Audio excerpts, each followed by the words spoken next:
আসসালামু আলাইকুম viewers, welcome to Ferdousi kitchen. আমার আজকের রেসিপি আলু পরোটা। বাসায় কিভাবে খুব সহজে আলু পরোটা তৈরি করতে পারেন, আজকে তার রেসিপিটি আপনাদের সাথে শেয়ার করব। এখানে আমি 4টি মিডিয়াম সাইজের আলু সিদ্ধ করে ম্যাশ করে নিয়েছি। আলুগুলো গরম থাকা অবস্থায় ম্যাশ করে নেবেন, তাহলে আলুর ভিতরে গোটা গোটা থেকে যাবে না। এখন আমি কিছু গুঁড়ো মশলা অ্যাড করে দিব।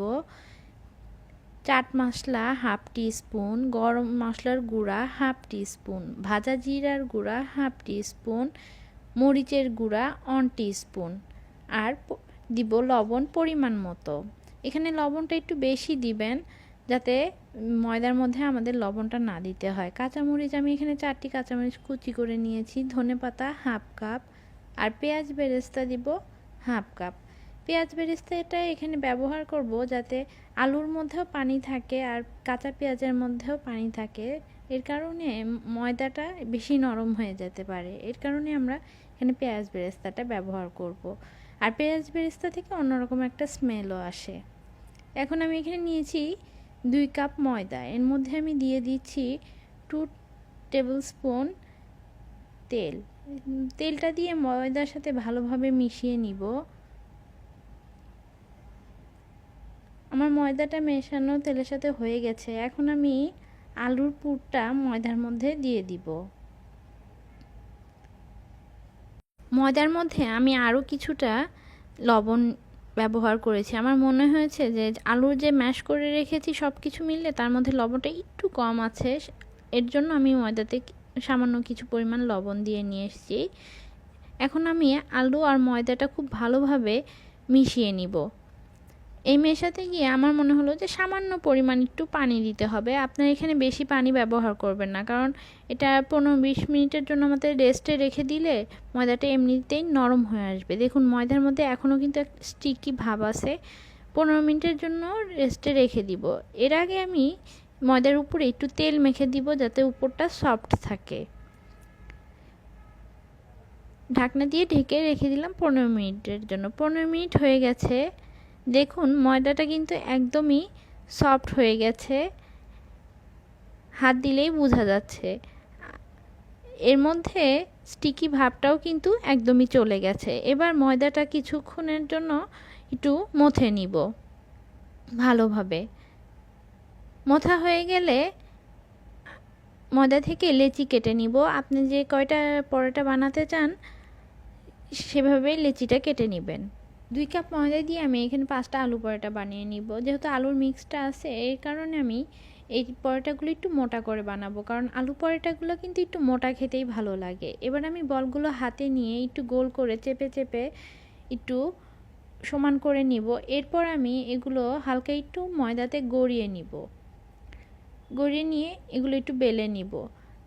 এখানে আমি 2ভাবেই আলু পরোটা বানিয়েছিলাম বাসায়, তবে আমার কাছে এইভাবে আলু পরোটা বানানোর প্রসেসটাই ইজি লেগেছে। কারণ পুর দিয়ে আলু পরোটা বানালে নিলে একটা সমস্যা হয় যে পুরটা বের হয়ে যাচ্ছে বেলার সময়, ভাজার সময় পুরটা পাশ দিয়ে বের হয়ে যাচ্ছে। তার যে এই প্রসেসটাই আমার কাছে একদম ইজি লেগেছে, এর কারণেই আমি আপনাদের সাথে এই প্রসেসটা শেয়ার করলাম।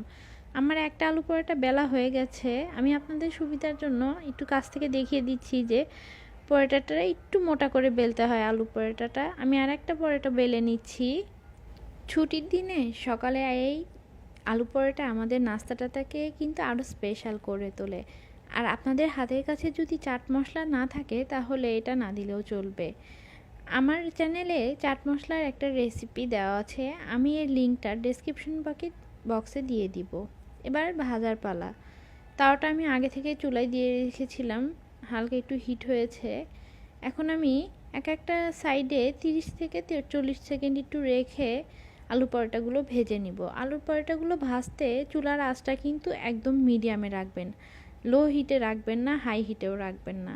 হালকা একটু লালচে লালচে হয়ে এসেছে। এখন আমি এখানে 1 টিস্পুন তেল দিয়ে দিব। আপনারা এখানে চাইলে ঘি অথবা বাটারটাও ব্যবহার করতে পারেন।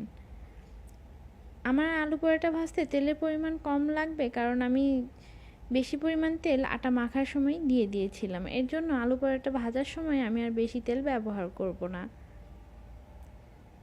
পরোটাগুলো একটু ব্রাউন কালার হয়ে আসলে তারপরে চুলা থেকে নামিয়ে নেবেন। এক একটা পরোটা ভাজতে 4 থেকে 5 মিনিট সময় লাগতে পারে, কিন্তু এটার জালটা কিন্তু অবশ্যই মিডিয়ামে রেখেই পরোটাগুলো ভেজে নেবেন। আমি আরেকটি পরোটা দিয়ে দিচ্ছি ভাজার জন্য। এটিও ঠিক একইভাবে একই প্রসেসেই ভেজে নিব। আলু পরোটাগুলো ভাজার সময় একটু সময় নিয়ে ভাজবেন, যাতে এগুলো পুড়ে না যায়। পুড়ে গেলে কিন্তু পরোটাগুলো দেখতে একদমই ভালো লাগে না।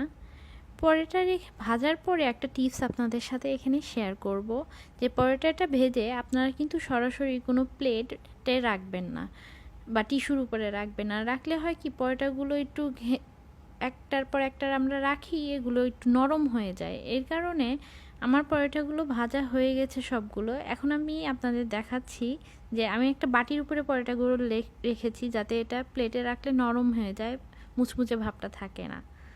এভাবে রাখলে আর নরম হবে না। আপনারা একটা যে কোনো সস বা কারির সাথেও সার্ভ করতে পারেন। আপনারা দেখেই বুঝতে পারছেন যে আমার পরোটাগুলো কতটা নরমও হয়েছে, ক্রিস্পিও হয়েছে। আমার ভিডিওটি যদি আপনাদের ভালো লেগে থাকে তাহলে একটি লাইক দিবেন, ফ্রেন্ডস অ্যান্ড ফ্যামিলির সাথে শেয়ার করবেন। কিছু জানার থাকলে কমেন্ট করবেন। নতুন নতুন ভিডিও পেতে আমার চ্যানেলটি সাবস্ক্রাইব করবেন। আল্লাহ হাফেজ।